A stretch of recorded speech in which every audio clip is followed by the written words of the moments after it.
નમસ્કાર મિત્રો, children's university અને પેરેન્ટિંગ ફોર પીસ દ્વારા 21મી સદીમાં બાળ ઉછેર સંબંધિત વ્યાખ્યાન શ્રેણીમાં આપ સૌનું સ્વાગત છે. મિત્રો, આપણે સૌ જાણીએ છીએ કે 21મી સદીમાં બાળકોનો ઉછેર થોડોક ને થોડોક, ક્યાંક ને ક્યાંક વધારે ને વધારે કપરો બનતો જાય છે.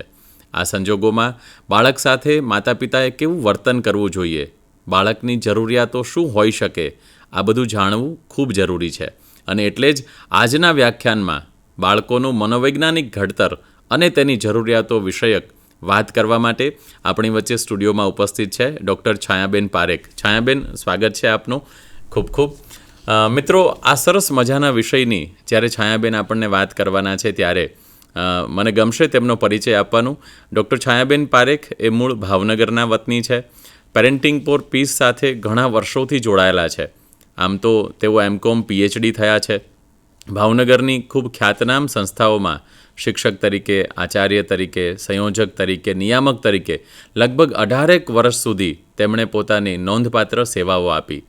ત્યારબાદ તેઓ ફ્રીલાન્સ ટ્રેનર તરીકે, ફેસિલેટર તરીકે પણ કામ કરી રહ્યા છે. ઘણા બધા વર્ષોથી શિક્ષણના ક્ષેત્રમાં, મોટિવેશનના ક્ષેત્રમાં તેઓ સરસ મજાનું પ્રદાન આપી રહ્યા છે. ખાસ કરીને પેરેન્ટિંગ ફોર પીસ, જ્યોતિર્ધર અને સમન્વય જેવા શૈક્ષણિક આયામો સાથે જોડાઈને તેઓ સામાજિક, શૈક્ષણિક અને વૈચારિક અભિયાનોમાં ખૂબ સક્રિય રીતે પોતાની ભૂમિકા નિભાવી રહ્યા છે. મને કહેતા ખૂબ આનંદ થાય છે કે સમન્વય શિક્ષણ સંવર્ધન અભિયાનના સક્રિય સભ્ય તરીકે તેઓ સતત શીખતા રહે છે અને સાથે સાથે શીખવતા પણ રહે છે. ICAI, AMA અને KCG જેવી પ્રોફેશનલ સંસ્થાઓ તથા ગુજરાતભરની શાળા કોલેજોમાં વિદ્યાર્થીઓ, શિક્ષકો, વાલીઓ અને કોર્પોરેટ્સ માટે તેમની ટ્રેનિંગ અને કાર્યક્રમો અવારનવાર યોજાતા હોય છે. શિક્ષણ, સાહિત્ય, સ્વવિકાસ અને ખાસ કરીને ચારિત્ર્ય ઘડતર દ્વારા લોકોના જીવનમાં હકારાત્મકતાનું પરિવર્તન લાવવું એ તેમનું જીવન મંત્ર છે. પોતાની YouTube ચેનલ ડૉક્ટર છાયા પારેખ દ્વારા 200થી વધારે વિડીયો દ્વારા લોકોના જીવનમાં સુખાકારી અને લોકોના જીવનને સારું બનાવવા માટે તેઓ સતત ક્રિયાશીલ રહ્યા છે. તો આવા મલ્ટી ટેલેન્ટેડ કહી શકાય તેવા ચેરપર્સન આપણને આજે મળ્યા છે, એવા આપણને વક્તા મળ્યા છે, ત્યારે છાયાબેનને વિનંતી કરું કે બાળકોના મનોવૈજ્ઞાનિક ઘડતર અને તેની જરૂરિયાત વિશે આપણને માર્ગદર્શન આપશે. ડૉક્ટર છાયાબેન. નમસ્તે દર્શક મિત્રો. ચિલ્ડ્રન્સ યુનિવર્સિટી ગાંધીનગર અને પેરેન્ટિંગ ફોર પીસ અભિયાનના ઉપક્રમે જે બાળકો માટેની, બાળ ઉછેર માટેની વ્યાખ્યાન શ્રેણીનું આયોજન થયું છે અને એમાં આજે આપણે બાળકોનું મનોવૈજ્ઞાનિક ઘડતર અને તેમની જરૂરિયાતો આ વિષય પર વાત કરવાના છીએ. મિત્રો, મારી વાત એક વાર્તાથી શરૂ કરું. આપણે સૌ અકબર અને બિરબલની વાતોથી માહિતગાર છીએ. તો અકબર અને બિરબલનો એક પ્રસંગ આજના આ વિષય માટે એકદમ પ્રસ્તુત લાગે છે. એકવાર બિરબલ રાજસભામાં મોડા આવ્યા એટલે બાદશાહે એને પૂછ્યું કે કેમ મોડા આવ્યા? એટલે બિરબલે સહજ રીતે કહ્યું કે સાહેબ, હું છોકરા રમાડતો તો એમાં આવવાનું મોડું થયું. એટલે બાદશાહને નવાઈ લાગી કે લે વળી, છોકરા રમાડવા એમાં તો શું મોટી વાત છે? તે એને કંઈક ખાવાનું આપી દીધું હોત તો છોકરાઓ તો માની જાત. એટલે બિરબલે કહ્યું, સાહેબ, આપ માનો છો એવી આ સહેલી વાત નથી. છોકરા સાચવવા, છોકરા સંભાળવા, છોકરાને મનાવવા એ તો બહુ અઘરું કામ છે. પણ બાદશાહ એની વાત સાથે સંમત ન થયા. ખૂબ ચર્ચાઓ થઈ બિરબલ સાથે. એટલે પછી નક્કી થયું કે ચાલો હવે બાદશાહ બને પિતા અને બિરબલ બને બાળક, અને એમ બંને વચ્ચે એક ડ્રામા શરૂ થયો. બિરબલે તો રડવાનું શરૂ કર્યું. એ કરતાં એણે તો ભેંકડો તાણ્યો. એટલે બાદશાહે પૂછ્યું કે એલા કેમ રડે છે? તારે શું જોઈએ છે? એટલે બિરબલે કીધું કે મારે તો ખાવું છે. એટલે કીધું શું ખાવું છે? તો કે મારે તો શેરડી ખાવી છે. એટલે રાજાએ શેરડી મગાવી. ફરી પાછો શેરડી તો મળી પણ એ રડવા લાગ્યો. એટલે ફરી રાજાએ પૂછ્યું કે હવે શું છે? તને શેરડી તો આપી. એટલે બિરબલ કે આવી નહીં, મને આના પીસ કરી દો, મને આના કટકા કરી દો, મારે આવી શેરડી નથી ખાવી. એટલે બાદશાહે કટકા કરાવ્યા કે ચાલો ભાઈ આના પીસ કરી દો. ફરી પાછું એણે રડવાનું શરૂ કર્યું. એ કે મને બીજા કોઈ નહીં, તમે પીસ કરી દો તો મારે ખાવી છે. એટલે બાદશાહે પોતે શેરડી લઈ અને એના પીસ કરી આપ્યા. વળી પાછો બિરબલ રડવા માંડ્યો. રાજાને પાછો ગુસ્સો આવ્યો. એ કે હવે શું છે એલા, શેરડીના કટકા તો કરી દીધા. તો કે મારે તો ઘોડા ઉપર બેસવું છે. એટલે બાદશાહ કહે કે ચાલો ભાઈ દરબારમાં ઘોડો મગાવો. એટલે બિરબલ કે એમ નહીં, મને તો તમે ઘોડો થાવ અને એના ઉપર બેસવું છે. એટલે બાદશાહ બન્યા ઘોડો અને બિરબલ એના ઉપર બેઠો. વળી પાછો રડવા માંડ્યો કે હવે શું છે તારે, તને શેરડી આપી, તને ઘોડા ઉપર બેસાડ્યો, વળી પાછું શું છે? તો કે મારે શેરડી ખાવી છે. તો કે આ રહ્યા કટકા, ખાવા માંડ. તો કે એમ નહીં, મને આ બધા કટકા ભેગા કરી શેરડીને પાછી આખી કરી દો. તો આ અકબર અને બિરબલની વાર્તા તો આપણે સાંભળી, પણ હવે આ વાર્તામાંથી બોધપાઠ શું લેવાનો છે? આ વાર્તામાંથી એ બોધપાઠ લેવો કે બાળકોને સાચવવા માટે થઈને આપણે નોકરીના સ્થળે મોડા જવું? ના, એ બોધપાઠ નથી. પણ બાળ વર્તન અંગેની ઘણી બધી બાબતો આમાંથી આપણને જાણવા મળે છે, શીખવા મળે છે. સૌથી પહેલી બાબત તો એ કે બાળકોને સાચવવા, ઉછેરવા, મનાવવા એ સહેલું કામ નથી. આપણે આ આખી એ વાતને પીપીટીના માધ્યમથી અને આ આખા એ વિષયને અલગ અલગ મુદ્દાથી સમજવાનો પ્રયત્ન કરીએ તો બાળકોને સાચવવા એ સહેલું કામ નથી. દુનિયાનું અઘરામાં અઘરું કામ એ કદાચ બાળ ઉછેર છે. બીજું એક લેસન આપણને એ પણ મળે છે કે બાળકો ઘણીવાર અણધાર્યું કે આપણને ન સમજાય એવું વર્તન કરતા હોય છે. તમે જોયું વાર્તામાં જે બિરબલનું બાળક તરીકેનું વર્તન હતું એ ઘણીવાર આપણને સમજાય એવું નથી. ત્રીજું લેસન એ છે કે બાળકની હઠ કે જીદ એ દરેક સમયે પૂરી કરી શકાય એવી હોતી નથી. અને સૌથી અગત્યનો બોધપાઠ, સૌથી અગત્યનું લેસન આપણને આ વાર્તામાંથી એ મળે છે કે પોતાના બાળકને સાચવવું, એને સમજવું, એને સમય આપવો, એને મનાવવું એ દુનિયાના કોઈ પણ કાર્ય કરતાં વધારે મહત્ત્વનું કાર્ય છે.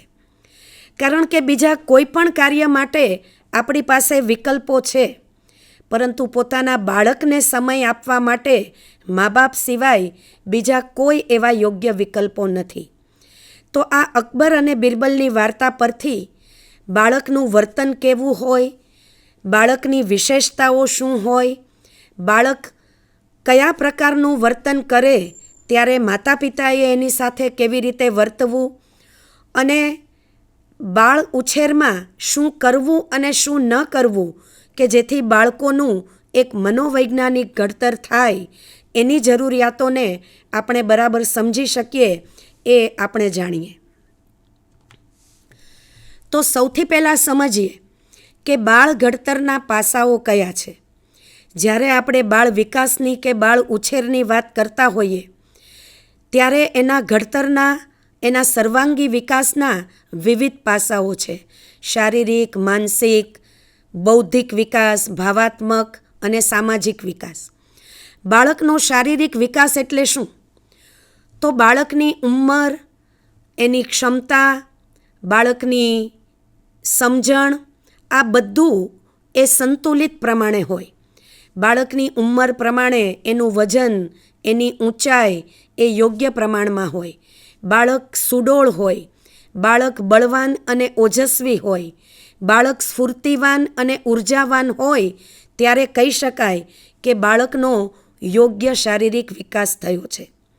બાળકનો માનસિક વિકાસ, માત્ર શરીરથી બાળક વૃદ્ધિ પામે પરંતુ એ માનસિક રીતે એનો વિકાસ ન થાય તો એ અધૂરો વિકાસ છે. બાળકનો માનસિક વિકાસ એના મન સાથે જોડાયેલી બાબત છે. એની રુચિ, એની પસંદગી, એના ગમા અણગમા, એના મનમાં ઉદ્ભવતી લાગણીઓ, આ બધું જ એના માનસિક વિકાસ સાથે જોડાયેલું છે. બાળકનું મન ક્યારે શું પસંદ કરશે, ક્યારે શું પસંદ નહીં કરે, બાળકની લાગણીઓ એ બીજાની સાથે કેવું વર્તન કરે છે, બીજાની લાગણીઓને પણ સમજે છે કે નહીં, તો એનો ભાવાત્મક વિકાસ પણ એ ખૂબ જરૂરી છે. એટલે માનસિક વિકાસ અને ભાવાત્મક વિકાસ એ એકબીજાની સાથે આંતરસંબંધ ધરાવે છે. બાળક પોતાની લાગણીઓને સમજે અને અન્યની લાગણીઓને પણ સમજે અને એના યોગ્ય પ્રતિભાવો આપે. એ ક્યારેક ગુસ્સે પણ થાય, ક્યારેક આક્રમક બને, એનામાં દયા, સહાનુભૂતિ, પ્રેમ આ બધી લાગણીઓ પણ ઉદ્ભવે અને એનું એક વ્યવહાર વર્તન કેવા હોય એ એના ભાવાત્મક વિકાસ પર અવલંબે છે. બાળકનો સામાજિક વિકાસ, મનુષ્ય એ સામાજિક પ્રાણી છે અને એટલે બાળકને પણ સમાજની સાથે અનુસંધાન સાધવાનું છે. એટલે બાળક બીજાઓની સાથે કેવી રીતે હળે મળે છે, એ કેવી રીતે વાત કરે છે, કેવી રીતે અભિવ્યક્ત થાય છે, પોતાની વાત એ સામેની વ્યક્તિ સુધી કેવી રીતે પહોંચાડે છે, અન્યની વાતને કેવી રીતે સાંભળે છે, એનો સ્વભાવ મિલનસાર છે કે એ એકલશુરો છે, તો આ બધી જ બાબતો એ બાળકના સામાજિક વિકાસ સાથે સંકળાયેલી છે. અને એની સાથે જ બાળકનો બૌદ્ધિક વિકાસ. બાળક બુદ્ધિથી કેટલું ગ્રહણ કરે છે, એ આસપાસની દુનિયામાંથી કેવી રીતે અર્થગ્રહણ કરે છે, પોતાની જ્ઞાનેન્દ્રિયો દ્વારા એ કેવી રીતે જ્ઞાનને ગ્રહણ કરે છે, અવલોકન, નિરીક્ષણ, વિશ્લેષણ આ બધી જ કૌશલ્યો દ્વારા એ પોતાની બુદ્ધિને કેવી રીતે વિકસાવે છે એ પણ બાળ ઘડતર માટે ખૂબ જરૂરી છે. તો બાળ ઘડતરના આ બધા જ પાસાઓ દ્વારા બાળકનું મનોવૈજ્ઞાનિક ઘડતર કરવું એ ખૂબ અગત્યનું છે. એ માત્ર સારી રીતે ભણે એટલું જ પૂરતું નથી કે માત્ર આપણે એને સારું ખાવા પીવાનું આપીએ, એની કેટલીક જરૂરિયાતો સંતોષીએ એ પૂરતું નથી. પણ બાળકની સાયકોલોજી કેવી છે, બાળકના મનોવૈજ્ઞાનિક ઘડતર માટે એના મનને સમજવું જરૂરી છે, એની વિશેષતાઓને સમજવી ખૂબ જરૂરી છે. તો આપણે સમજીએ કે બાળકના મનોવૈજ્ઞાનિક ઘડતર માટે એના વર્તનને સમજવું પડે. કારણ કે બાળકના વર્તન સાથે એની લાગણીઓ, એના મનોભાવો, એના આવેગો, સંવેગો, એના વિચારો આ બધું રિફ્લેક્ટ થતું હોય છે. બાળકની જે લાગણીઓ ઘડાય છે, એના જે આવેગો કે સંવેગોનું ઘડતર થાય છે, એ બાળકોને મળેલા વાતાવરણ અને એના અનુભવોમાંથી એની આ લાગણીઓ ઘડાતી હોય છે.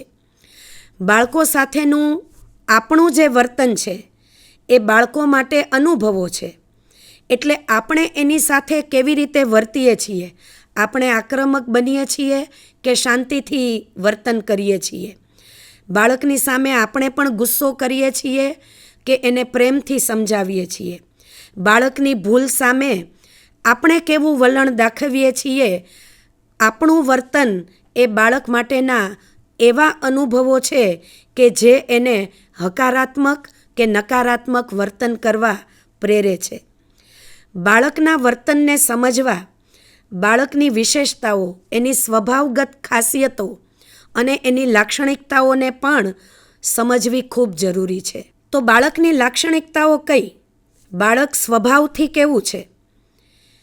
સૌથી પહેલી બાળકની ખાસિયત કહો કે લક્ષણ એ છે કે એને પોતાની જાતે જ બધું કરવું હોય છે. તમે કેટલાક નાના બાળકોને ઓબ્ઝર્વ કરજો કે એને જાતે ચમચી લઈને ખાવું હોય છે, એને પોતાની જાતે દૂધ પીવું હોય છે, પોતાના કપડાં પોતાની જાતે પહેરવા હોય છે.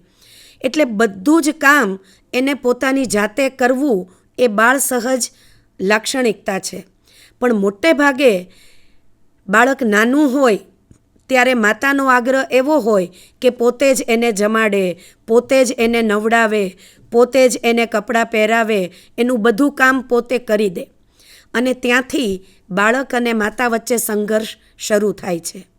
બાળકનું બીજું લક્ષણ એ છે કે દરેક બાળકને પોતાની સ્વતંત્ર પસંદગી હોય છે, પણ માતાને પોતાની પસંદગી એના પર થોપવી હોય છે. માતાને કદાચ ગુલાબી કે પીળો રંગ પસંદ હોય એટલે બાળક માટે એવા રંગના કપડાં પસંદ કરે. માતાને જમવામાં શું ભાવે છે તો એ પ્રમાણે બાળક એ ભોજનની પસંદગી કરે એવું માતાની અપેક્ષા હોઈ શકે. પરંતુ બાળકને પણ પોતાની સ્વતંત્ર પસંદગી છે. એને કેવા કપડાં પહેરવા, એને કયો સ્વાદ ભાવે છે, એને કયા પ્રકારની પ્રવૃત્તિ કરવી ગમે છે, એની પોતાની સ્વતંત્ર પસંદગી જાણવી એ પણ માતા પિતા માટે ખૂબ જરૂરી છે. પ્રવૃત્તિશીલ સ્વભાવ, દરેક બાળક એને પ્રવૃત્તિમાં રહેવું ગમે છે. તમે જુઓ કે કોઈ બાળક એને નવરું બેસી રહેવું ગમતું નથી, અને કદાચ જો કોઈ બાળક આવી રીતે પ્રવૃત્તિ વિના સાવ નવરાશથી સૂનમૂન બેસી રહે તો સમજવું કે કાંઈક પ્રશ્ન છે. બાળકને પ્રવૃત્તિ ગમે છે, અને એટલે જ્યારે એને પોતાને ગમતી પ્રવૃત્તિ નથી મળતી ત્યારે એ કોઈ પણ પ્રકારની પ્રવૃત્તિ કરવાનું પસંદ કરતા હોય છે. એ કશુંક ઢોળે ફોડે, કારણ કે એની પાસે પોતાની પસંદગીની પ્રવૃત્તિ નથી, પણ એનો સ્વભાવ છે પ્રવૃત્તિમાં રહેવાનો. બાળક જિજ્ઞાસુ છે. બાળક એટલે પ્રશ્નો, બાળક એટલે કુતૂહલ, અને દરેક ક્ષણે એ આ વિશ્વને જુએ છે અને એના મનમાં એને જાણવાની જિજ્ઞાસા ઊભી થાય છે. એના મનમાં પ્રશ્નો ઊભા થાય છે.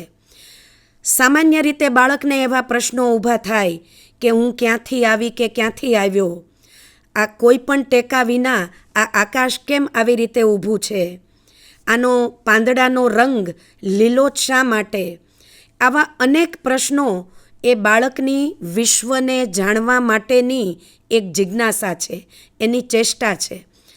માન અપમાનની સૂક્ષ્મ સમજ બાળકને હોય છે. ઘણીવાર આપણે વાતમાં કહી દેતા હોઈએ કે એ તો બાળક છે, એને શું ખબર પડે.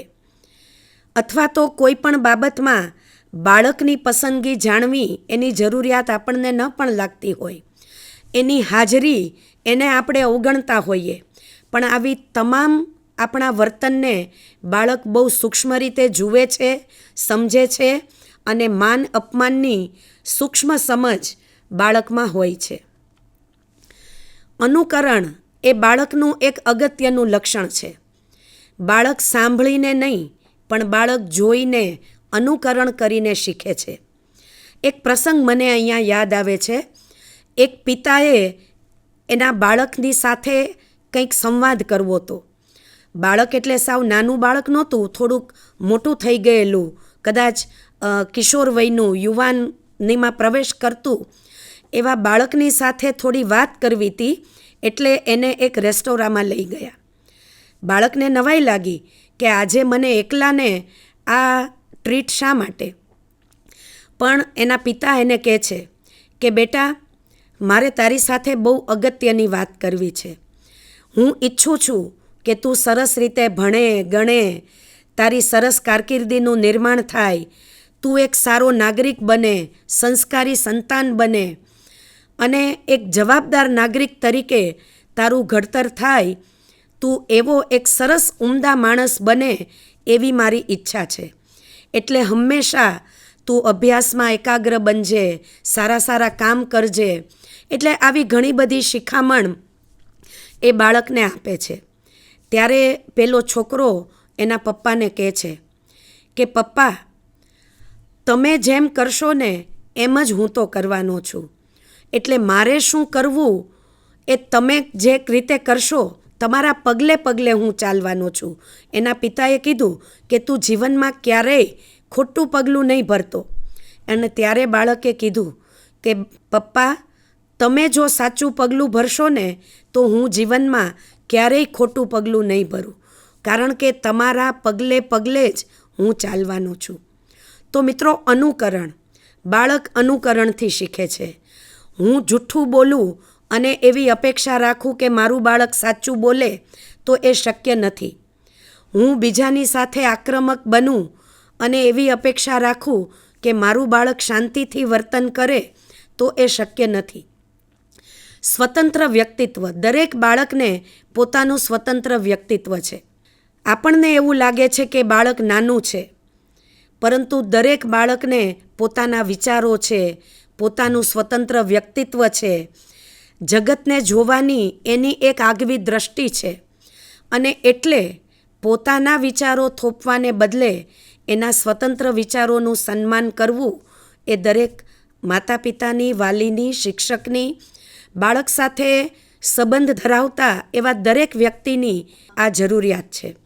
નિર્દોષતા અને ચંચળતા એ પણ બાળકના આગવા લક્ષણો છે, એના સ્વભાવની વિશેષતાઓ છે. તમે જુઓ કે નાનું બાળક એ કેવું નિર્દોષ અને ભોળું લાગે છે, પણ ઘણીવાર આપણે એને લેબલ મારી દેતા હોઈએ છીએ કે તું તોફાની છે, તું ભણવામાં ડફોળ છે, તે ચોરી કરી. બાળકને ખબર નથી, એને તો કોઈક વસ્તુ ગમી એટલે એ કોઈકની વસ્તુ જોવા માટે લઈ લે કે સ્કૂલેથી ઘરે લઈને આવી જાય. એને ખબર નથી કે આને ચોરી કરી કહેવાય. એ તો નિર્દોષ છે, એણે નિર્દોષ ભાવે એ વસ્તુ લીધી છે. પરંતુ આને ચોરી કહેવાય એવું કહીને બાળકનું લેબલિંગ આપણે કરતા હોઈએ છીએ. બાળકની ચંચળતા ઘણીવાર માતા પિતાને બહુ જ પજવે છે, પરંતુ ચંચળતા ન હોય તો એ બાળક નથી. તો આ બાળ સહજ લાક્ષણિકતાઓને, બાળકના સ્વભાવની વિશેષતાઓને અને ખાસિયતોને જો આપણે સમજીએ તો એના વર્તનને સમજી શકીએ અને તો એના મનોવૈજ્ઞાનિક ઘડતરમાં આપણને માર્ગદર્શન મળી શકે. તો હવે વાત કરીએ કે બાળકોના મનોવૈજ્ઞાનિક ઘડતર માટે બાળક સાથેના વર્તનમાં શું કરવું અને શું ન કરવું. કેટલાક ડૂઝ અને ડોન્ટ્સ એ આપણે સમજી લઈએ. સૌથી પહેલી અને બહુ જ અગત્યની વાત જો કોઈ હોય તો બાળકને કદી પણ મારશો નહીં. જો જ્યારે આપણી પાસે બાળકની સાથે વર્તવાની બીજી કોઈ પદ્ધતિ કે રીત ન હોય ને ત્યારે જ આપણે બાળકને તમાચો મારી બેસીએ છીએ, અથવા તો આપણે એવું સમજીએ છીએ કે આપણે એને તમાચો મારશું એટલે આપણી અપેક્ષા પ્રમાણેનું વર્તન બાળક કરવા માંડશે. પરંતુ સાચું કહીએ તો તમાચામાં કોઈ પોષક તત્વો નથી. મતલબ કે તમાચાથી બાળકને કે વાલીને કોઈ ફાયદો થતો નથી. બાળકને મારવું એ વાલીની અણઆવડત સૂચવે છે. બાળકને મારવું એટલે આપણી ધીરજનો ત્યાં અંત આવી જાય છે. એટલે બાળ ઉછેરમાં ખૂબ ધીરજ રાખવી પડે. હિમાલય જેવી ધીરજ હોય ત્યારે આપણે યોગ્ય બાળ ઉછેર કરી શકીએ. બાળકને મારશો નહીં, આ અમારો પેરેન્ટિંગ ફોર પીસનો એક બહુ અગત્યનો સંદેશ છે. એટલા માટે કે બાળપણમાં જે અનુભવો બાળકને મળે છે એ જિંદગીભર એની સાથે રહે છે. કોઈ પણ બાળકને જો બચપણમાં પ્રેમ અને આનંદ મળશે તો એ મોટો થઈ સમાજને પ્રેમ અને આનંદ આપશે. પણ બચપણમાં જો એની સાથે હિંસક વ્યવહાર થયો હોય, એનું અપમાન થયું હોય, એની અવગણના થઈ હોય, એને આપણે ઇગ્નોર કર્યા હોય, નિગ્લેક્ટ કર્યા હોઈએ, ત્યારે બાળકના મનમાં આ બધી જ લાગણીઓ એ સંગ્રહાય છે અને સમય આવે એ જ પ્રકારનું વર્તન આપણી સાથે, સમાજ સાથે, મિત્રો સાથે એ કરતા હોય છે. અહીં ગાંધીજીનો એક પ્રસંગ ખરેખર બહુ જ સમજવા જેવો છે. આપણે સૌ જાણીએ છીએ કે ગાંધીજી એ પહેલેથી રાષ્ટ્રપિતા નહોતા, એ પહેલેથી મહાત્મા નહોતા. એની સમગ્ર યાત્રા એ મોહનથી મહાત્મા સુધીની એ યાત્રા છે. એ એક સાવ સામાન્ય બાળક હતા અને દરેક બાળકને હોય એવી કુટેવો, એવા લક્ષણો, એવી આદતો પણ હતી. કેટલાક ખરાબ મિત્રોની સંગતમાં એમણે માંસ ખાધું, દારૂ પીધો અને એ બધું કરવામાં એમના ઉપર દેવું થઈ ગયું. હવે એ દેવું પૂરું કરવું કેવી રીતે? એટલે ઘરમાંથી એમણે સોનાના કડાની ચોરી કરી અને પોતાનું દેવું ચૂકવી દીધું. પરંતુ એક સત્યનું બીજ જ્યારે એમણે રાજા હરિશ્ચંદ્રનું નાટક જોયેલું ત્યારે સત્યનું બીજ એ બચપણથી એમના મનમાં વવાઈ ગયેલું અને એમણે નક્કી કરેલું, એમણે સંકલ્પ કરેલો કે હું જીવનભર સત્યનું જ આચરણ કરીશ. એટલે જ્યારે આવી સોનાના કડાની ચોરી કરી અને ઘરમાં કોઈને કહ્યું નહીં ત્યારે મનમાં અફસોસ થતો હતો કે આ ખોટું થાય છે. તો આ ભૂલની કબૂલાત કેમ કરવી? એ કબૂલાત માટે એ પિતાને પત્ર લખે છે. એ પત્રમાં બધી જ કબૂલાત કરે છે, પોતાની ભૂલોનો એકરાર કરે છે. એણે માંસ ખાધું હતું, દારૂ પીધો તો, કેટલાક ખરાબ મિત્રોની કુસંગત થઈ ગઈ હતી. આ બધી જ વાત એ વિગતવાર લખે છે અને દેવું ચૂકવવા પોતે જ સોનાના કડાની ચોરી કરી એ વાત પણ લખે છે. પત્ર લખી અને એ પિતાને આપે છે. કરમચંદ ગાંધી થોડાક બીમાર છે, પથારીમાં સૂતા છે. એ પત્ર વાંચે છે અને ગળી વાળી અને ઓશિકાની નીચે મૂકી દે છે. અહીંયા માતા પિતાઓને મારે પૂછવું છે કે માનો કે આપણા બાળકે આવું વર્તન કર્યું હોય તો આપણું રિએક્શન કેવું હોય? સામાન્ય રીતે આપણે એને મારી બેસીએ, ગુસ્સો કરીએ, ખૂબ એને વઢીએ, પણ કરમચંદ ગાંધીએ આવું કશું જ ન કર્યું. એમણે પત્ર વાંચ્યો અને એની આંખમાંથી આંસુના 2 ટીપા સરી પડ્યા.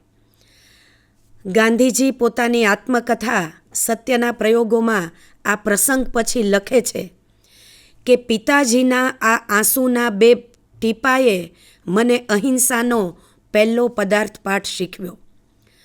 તો આ બચપણનું મહત્ત્વ છે અને એટલે બાળકો સાથેના વર્તનમાં એની સાથે કોઈ પણ પ્રકારનો સ્થૂળ કે સૂક્ષ્મ એવો હિંસક વ્યવહાર ન કરીએ એ બહુ અગત્યનું છે. બાળકને ક્યારેય બીવડાવો નહીં. મોટાભાગે બાળક પોતાનું ધાર્યું ન કરે, એટલે કે મમ્મી પપ્પાનું ધાર્યું ન કરે, અથવા તો બાળક જમે નહીં, બાળક લેસન ના કરે એટલે તરત મમ્મી એને કાં તો પોલીસની બીક આપે, કાં તો પપ્પાની બીક આપે, કાં તો ઘોઘર બિલાડાથી બીવડાવે. બાળકને ક્યારેય બીવડાવવું જોઈએ નહીં, કારણ કે આવી બીકથી એ બાળક ભયભીત બને છે અને મોટો થાય ત્યાં સુધી એનો ડર એના મનમાંથી જતો નથી. એ પોલીસ માટે, પપ્પા માટે એક એવું વલણ ધરાવતો થઈ જાય કે એની સાથે ડરપોક બનીને એ ખુલ્લીને વાત નથી કરી શકતા. એટલે બાળકને ક્યારેય કોઈ પણ પ્રકારની બીક ન આપીએ, બાળકને લાલચ પણ ન આપીએ.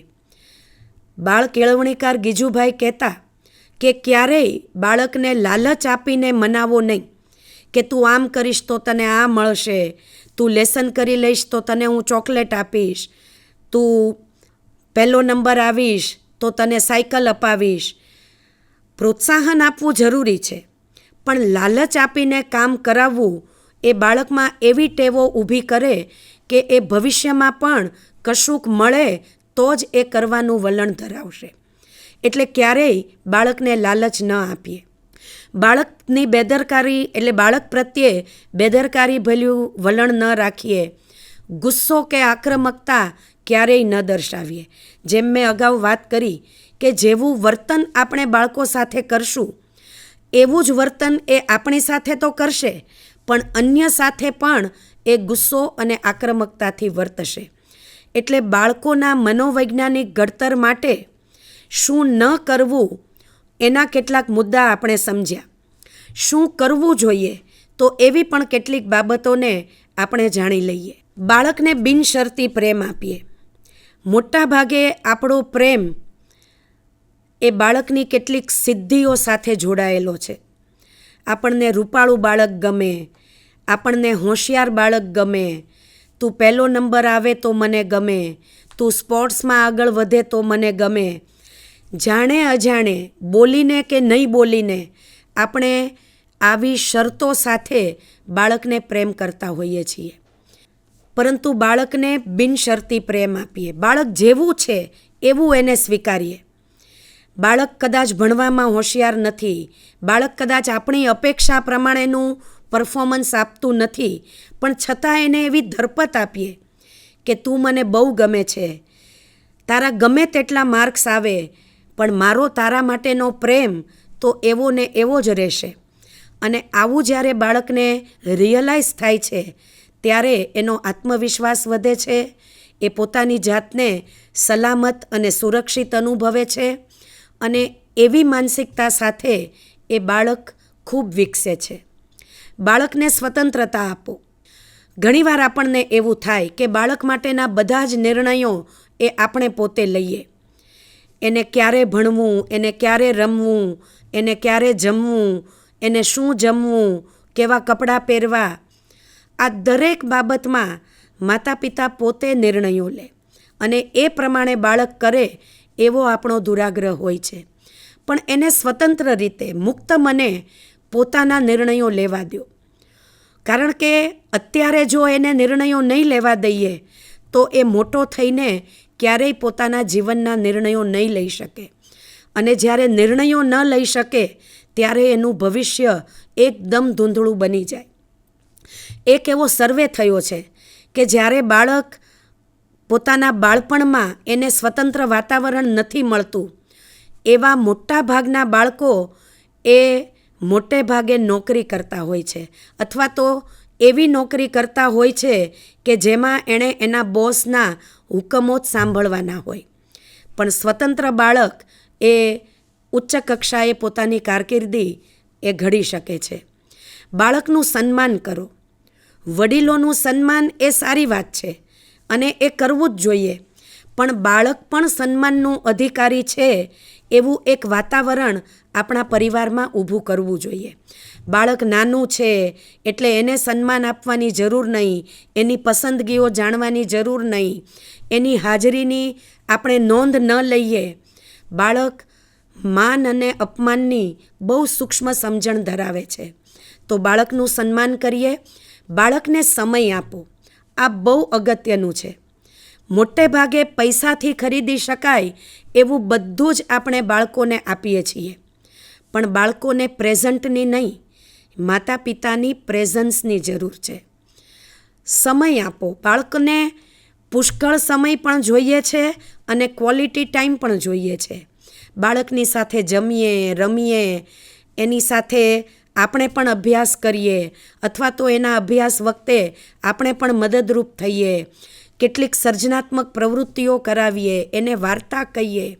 આ બધી જ રીત એ બાળકની સાથે સમય પસાર કરવાની રીતો છે.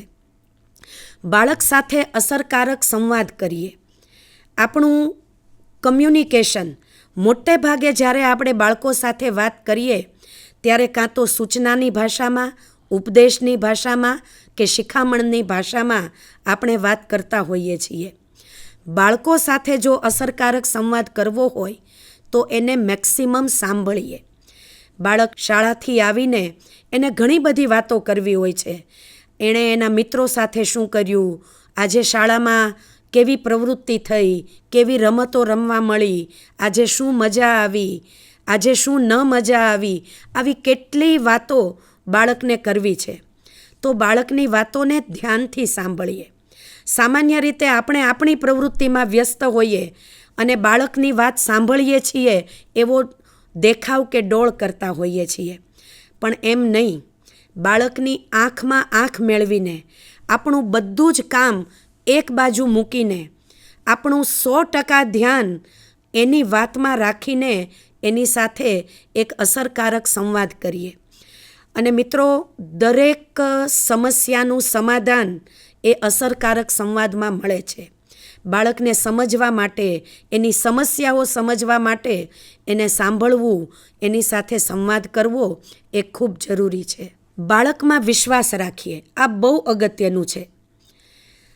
એક પ્રસંગ નાનકડો યાદ આવે છે કે 2 મિત્રો રમતા રમતા જંગલમાં જતા રહ્યા અને જંગલમાં રમતા રમતા એક મિત્ર એ કૂવામાં પડી ગયો.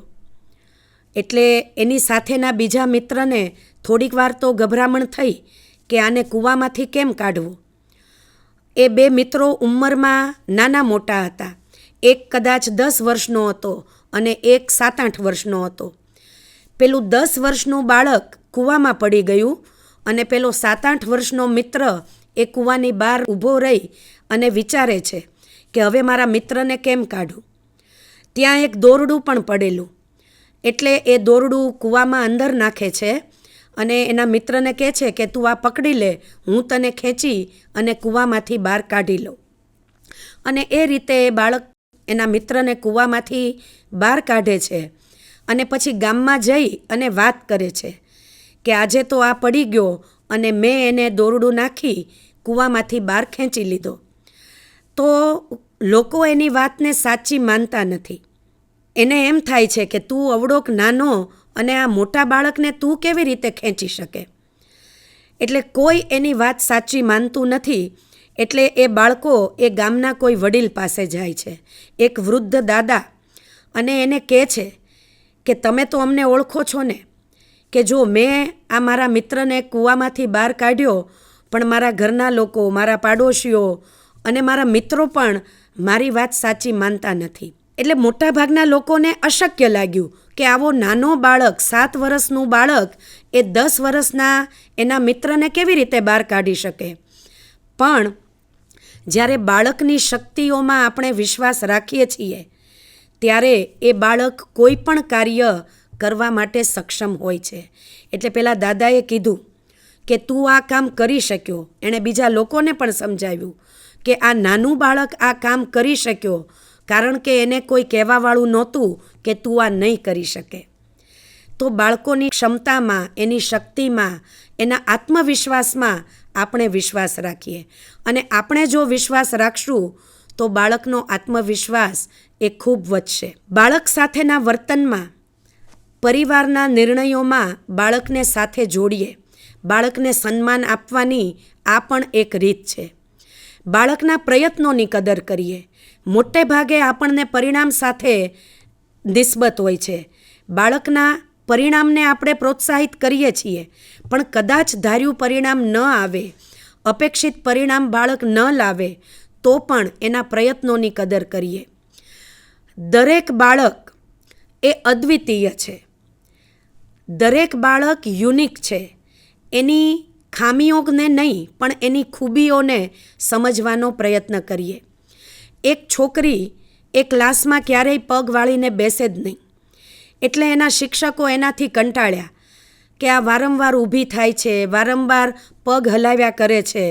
એટલે એક વખત એની માતાને એણે ચિઠ્ઠી લખીને મોકલી કે તમારી દીકરી, એને સાચવવી બહુ અઘરી છે, એટલે એને તમે કોઈ બીજી શાળામાં બેસાડી દો. એટલે એની માતાને બહુ ચિંતા થઈ કે મારી દીકરી જો અભ્યાસ નહીં કરી શકે તો કેવી રીતે આગળ વધશે. પણ એને એમ થયું કે ભાઈ એના વર્તન માટે હું કોઈ મનોચિકિત્સકની સલાહ લઉં. એટલે એક સાયકિયાટ્રિસ્ટ પાસે એને લઈને જાય છે અને વાત કરે છે કે શાળામાંથી આવી ફરિયાદ આવી છે, એ પગ વાળીને બેસતી નથી, એને વારંવાર ઊભા થવું ગમે. એટલે પેલા મનોચિકિત્સકે એની સાથે ઘણી વાતો કરી, એના વર્તનનું અવલોકન કર્યું. પછી એણે રેડિયો ઉપર મ્યુઝિક ચાલુ કર્યું અને એક રૂમમાં એ દીકરીને લઈ ગયા, રેડિયો શરૂ કર્યો, મ્યુઝિક ચાલુ કર્યું અને એ દીકરી શું કરે છે એ જોવા માટે એ રૂમમાં બહાર ઊભા રહીને જોવે છે. તો પેલી છોકરી સુંદર મજાનું નૃત્ય કરવા લાગી.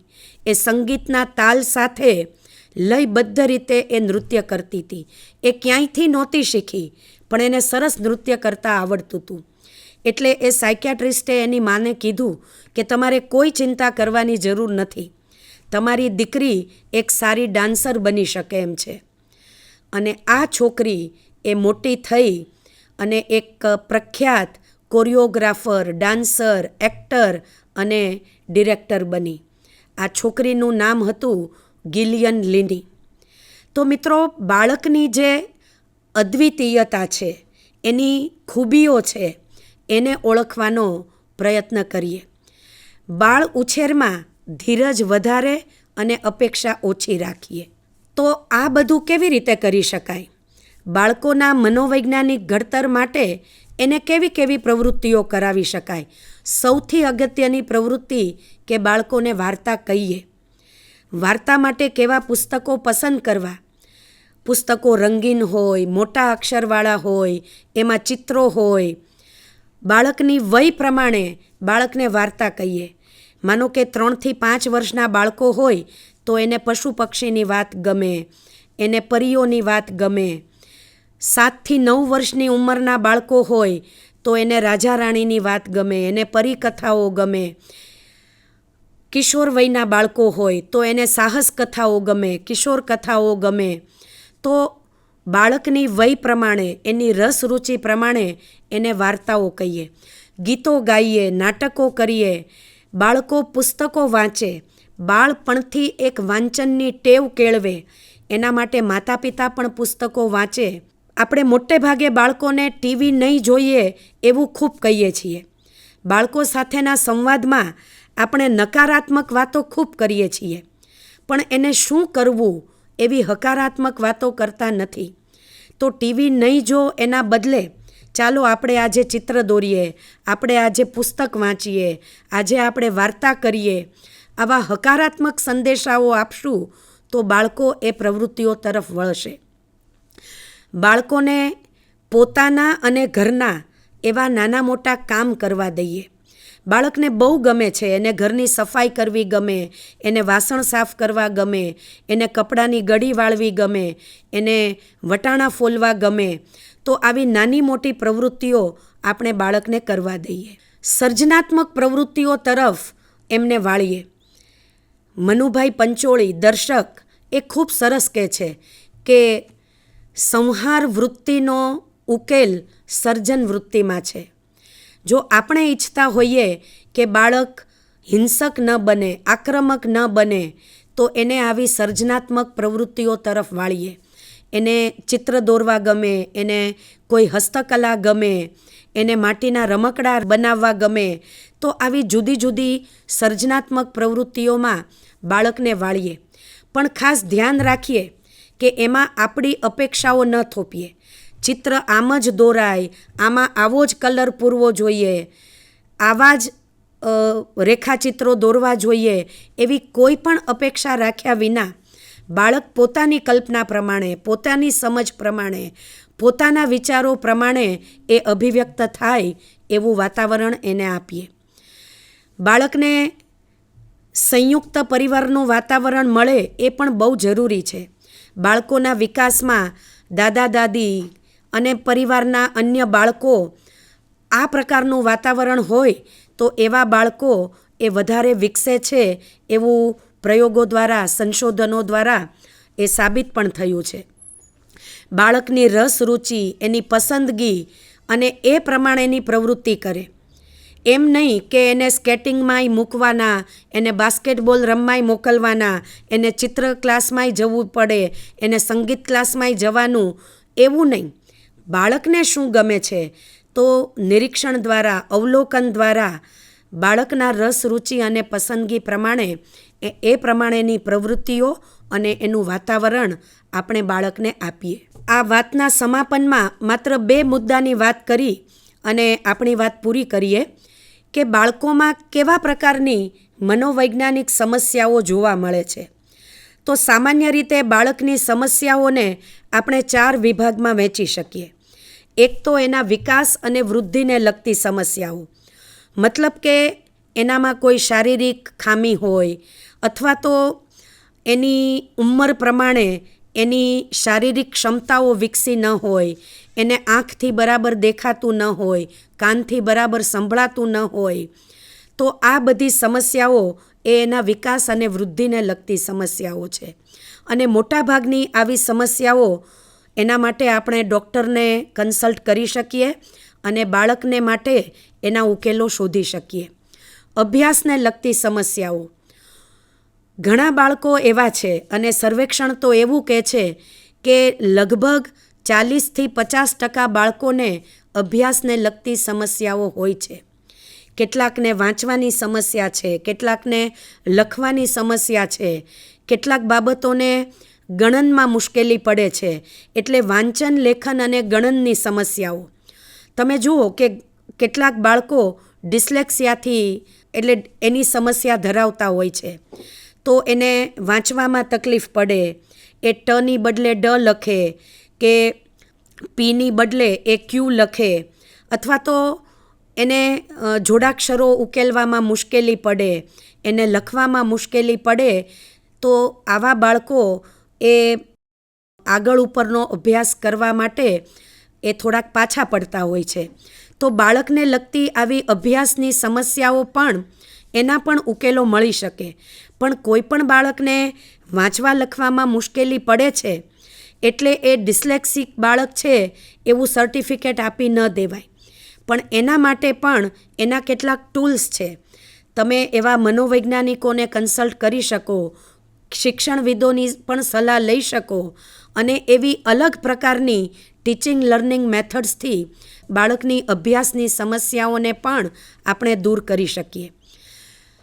વર્તનને લગતી સમસ્યાઓ તમે જુઓ, ઘણીવાર બાળક જીદ કરે, હઠ કરે, એ બૂમબરાડા પાડે, એ જમીન પર આળોટવા માંડે, એ પોતાનું ધાર્યું ન થાય તો બારણા પછાડવા માંડે, કોઈ ચીજવસ્તુને ફેંકી કરે, તોડફોડ કરે, ઢોળે. આ બધી સમસ્યાઓ એ બાળકના વર્તનને લગતી સમસ્યાઓ છે. પણ આવું વર્તન બાળક શા માટે કરે છે એના મૂળ સુધી સમજવું જરૂરી છે.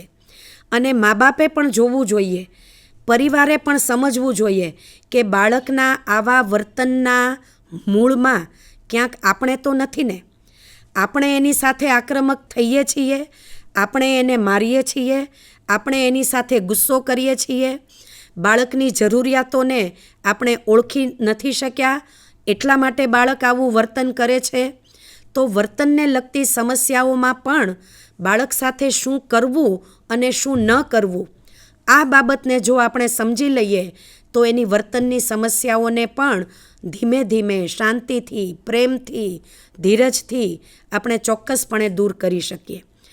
લાગણીઓને લગતી સમસ્યાઓ, બાળક ઘણીવાર સૂનમૂન બેસી રહે, ઘણીવાર એ નિરાશ થઈ જાય, હતાશાનો અનુભવ કરે, એને પરીક્ષાનો ડર લાગે, તો આ બધી લાગણીઓની સમસ્યાઓ છે. આવા સમસ્યાઓમાં પણ બાળકને સુરક્ષિત અને સલામત વાતાવરણ આપવું એ માતા પિતાની અને શિક્ષકોની પહેલી ફરજ છે. બાળકને એવું રિયલાઇઝ થવું જોઈએ કે હું સુરક્ષિત છું. અભ્યાસમાં મારા ગમે તેટલા માર્ક્સ આવશે પણ મારા માતા પિતા મને પ્રેમ કરશે, મારા શિક્ષકો મારું અપમાન નહીં કરે. એટલે જ્યારે બાળક પોતાની જાતને સુરક્ષિત સમજે છે ત્યારે એ હતાશ કે નિરાશ નથી થતું, પણ એ પોતે આત્મવિશ્વાસ ધરાવીને વધુ પ્રયત્નો કરવા માટે એ પ્રોત્સાહિત થશે. ઘણીવાર મા બાપ વચ્ચે ઝઘડાઓ થતા હોય, ઘણીવાર પરિવારનું વાતાવરણ એવું હોય કંકાસમય, ત્યારે પણ બાળકમાં આવી લાગણીઓને લગતી સમસ્યાઓ જોવા મળતી હોય છે. એટલે બાળકની હાજરીમાં ક્યારેય ઝઘડો ન કરીએ, બાળકની બીજા બાળક સાથે ક્યારેય સરખામણી ન કરીએ અને બાળકને મુક્ત રીતે એ સારી રીતે વિકસી શકે, એની પ્રશંસા, એને પ્રોત્સાહન મળે અને પોતાની પસંદગી પ્રમાણે એ વિકસી શકે એવું વાતાવરણ આપીને બાળકોની આવી જુદી જુદી સમસ્યાઓને પણ આપણે ચોક્કસપણે નિવારી શકીએ. તો મિત્રો, આજની આ સેશનમાં, આજની આ ટોકમાં બાળકની સર્વાંગી વિકાસની જરૂરિયાતો શું છે, બાળકમાં કેવા પ્રકારના વર્તનો આપણે જોતા હોઈએ છીએ, આ વર્તન માટે માતા પિતાના વર્તન કેટલે અંશે જવાબદાર છે, માતા પિતાની શું ભૂમિકા છે, આ બધી જ વાતો આપણે જોઈ અને આ પ્રમાણે જો બાળ ઉછેરમાં આપણે સાવચેતી રાખીએ, સાવધાની રાખીએ તો ચોક્કસ એક સ્વસ્થ, સુંદર, યોગ્ય અને ઉમદા માણસનું આપણે નિર્માણ કરી શકીએ, સર્જન કરી શકીએ. બાળક ફૂલ છે અને માતા પિતાની ભૂમિકા એમાં માળી તરીકેની ભૂમિકા છે. એ પોતાની મેળે વિકસવાનું જ છે. આપણું કામ માત્ર આસપાસનું નકામી બાબતોનું નિંદામણ કરવાનું છે અને એક યોગ્ય વાતાવરણ પૂરું પાડવાનું છે. તો આ ભૂમિકાને આપણે નિભાવીએ. વિશ્વના કેળવણીકારો, ચિંતકો એ પણ બાળકો માટે શું કહે છે? જ્યોર્જ બર્નાર્ડ શો કહે છે કે પ્રત્યેક બાળકનું એક અંગત વિશ્વ છે અને વાસ્તવિક વિશ્વ કરતાં એ અનેક ગણું સુંદર અને સંવેદનશીલ હોય છે.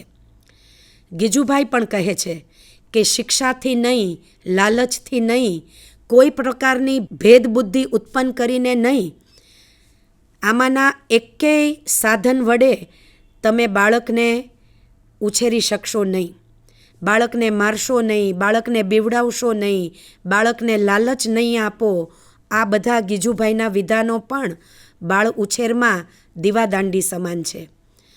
ખલીલ જિબ્રાન પણ કહે છે કે બાળકને તમારો પ્રેમ આપો, તમારા વિચારો નહીં, કારણ કે દરેક બાળક પાસે પોતાના વિચારો છે.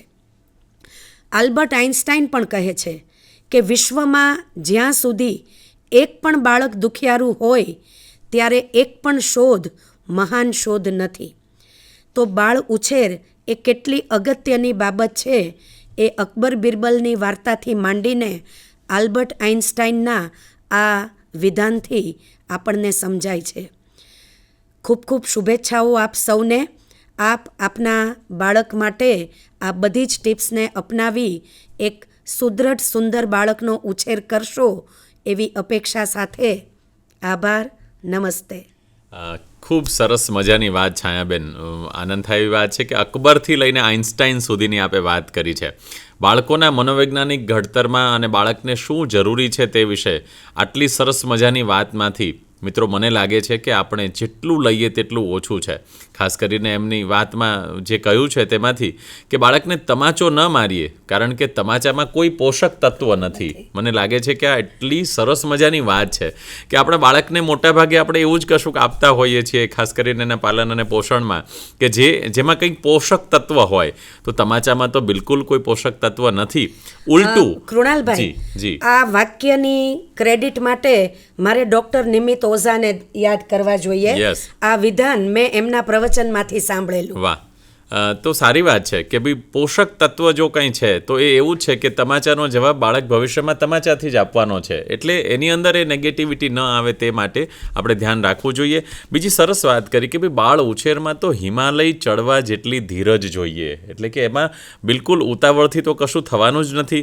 બાળકને પ્રેમ આપવાની વાત, બાળકને સમય આપવાની વાત, લાલચ નહીં આપવાની વાત. મને લાગે છે કે છાયાબેન તમે તો ઘણું બધું કહી દીધું. ગુજરાતના માતા પિતા, શિક્ષકો આ બધી બાબતો અંગે જો થોડી પણ કાળજી રાખે તો મને લાગે છે કે આપણે બાળકોને વધારે આનંદભર્યું બાળપણ આપી શકીશું. ચિલ્ડ્રન્સ યુનિવર્સિટી તરીકે અને પેરેન્ટિંગ ફોર પીસના વોલેન્ટિયર તરીકે આપે ખૂબ સરસ મજાની રીતે આ વાત કરી છે. મને લાગે છે કે આ શ્રેણીની અંદર આવા જ નવા નવા વિષયો સાથે આપણે વાત રજૂ કરતા રહેશું. દર્શક મિત્રો, આપ સૌને આ વાત ખૂબ સારી લાગી હશે. એની સાથે સાથે મને લાગે કે આપણે આપણા બાળકોના વર્તનમાં, એના ઘડતરમાં પણ આનું ઇમ્પ્લિમેન્ટેશન કરીએ તો આ બધો પ્રયાસ છે તે સફળ થશે. ફરી એકવાર છાયાબેન આપનો પણ ખૂબ ખૂબ આભાર અને મિત્રો આપ સૌનો આભાર. ધન્યવાદ.